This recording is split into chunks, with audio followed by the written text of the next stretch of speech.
Портретите на стената не са само фотографска памет. Всеки лик и дело на светлите личности остават печатък върху нас. Историята на България не е само учебен предмет. Тя е изворът на нашето днес и утре.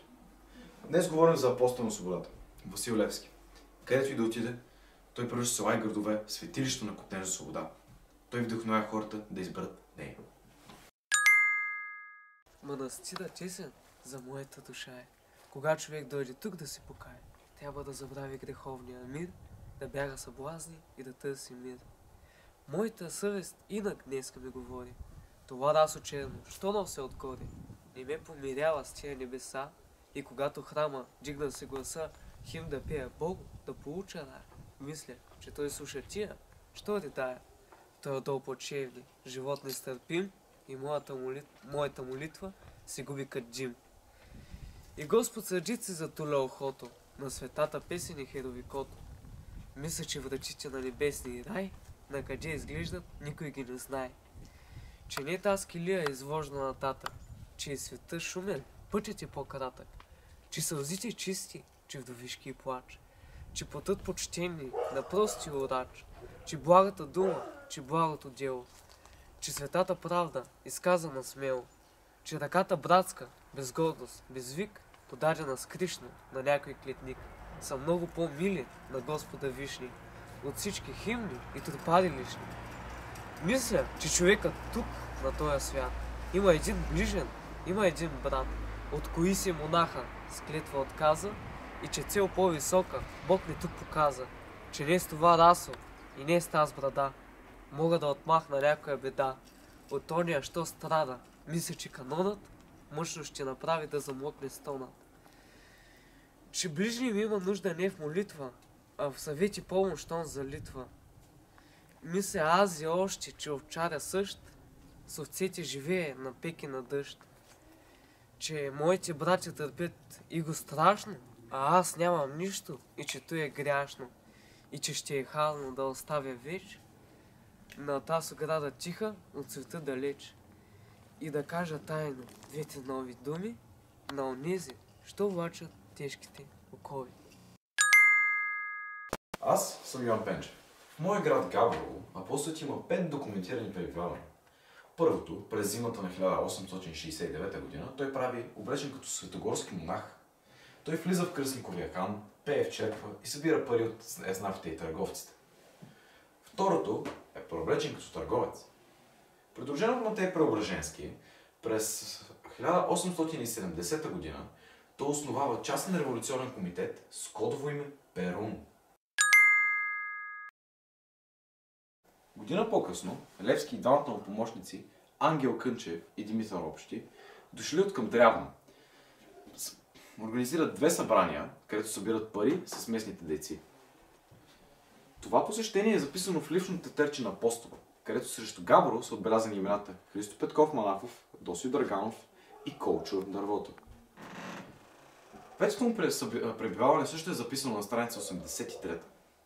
Знаете, в личното тетърче на апостола Левски има важни данни и факти от живота му. С невероятната си честност са отбелязани и изхарчени 2 гроша за маслини, хляб и ябълки.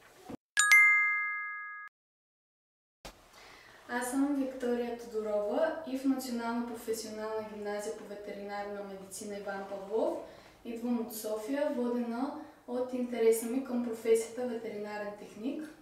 В семейството ми се носят легенди, свързани с личността на Левски. Моя прадядо се казва Илия Лазаров Джагаров, който е един от 2 българи, които пренасят тялото от място на обесването му до черквата Света Петка Самарджийска, като го погребват по християнски обичай. Е дързост, която се заплаща със смърт, но няма какво да спре смелите българи. Когато с моето семейство се съберем в село Лукорско, обичаме да си разказваме истории за нашия предшественик Илия Джагаров. Той е бил член на Лукорския частен революционен комитет, който е основан от Левски. Бил 2 метра висок и много силен. В мразовитата нощ на 7 февруари 1873 г. заедно с Христо Хамбарков извършват славен подвиг. Двамата преоблечени в униформите на заптиета, носещи под дисагите си чувал за тялото на Васил Левски и с бъклица вино, вътре пълна с разтворено приспивателно, черпят турските заптиета, които са на стража. Виното свършва, заптиетата заспиват, Илия Джагаров пренася тялото на Левски, докато Христо Хамбарков осветява пътя им с фенер. По-късно, през 1876 година, моя прадядо се включва към Ботевата чета. Намираме се в Хилендарския метох в Стара Загора. На това място през Възраждането се е намирало представителството на Хилендарския манастир в тогавашния град Ескизара. Той е възстановен като музеен обект. Функционира вече, защото на това място е живял Васил Иванов Кунчев. През 1855 година той идва тук, заедно със своя войчо Василий, който служи в храма Свети Димитър. Младият Васил учи в тогавашното класно училище Свети Николското, също пее и в църковния хор към храма Свети Димитър. През 1858 година той напуска Стара Загора, тогава Ескизара, постъпва като послушник, а след това, знаем, отрязва косата си и се посвещава изцяло на революционната дейност. По-късно се връща в Стара Загора отново и основава Старозагорският революционен комитет. Градът, в който учим днес, е тясно свързан с личността на апостола. Тук той учи за свещеник в Хилендарския метох, учи в Свети Николското училище. Негов съученик и съратник в революционната борба е Коло Ганчев, с когото учредяват Старозагорският революционен комитет.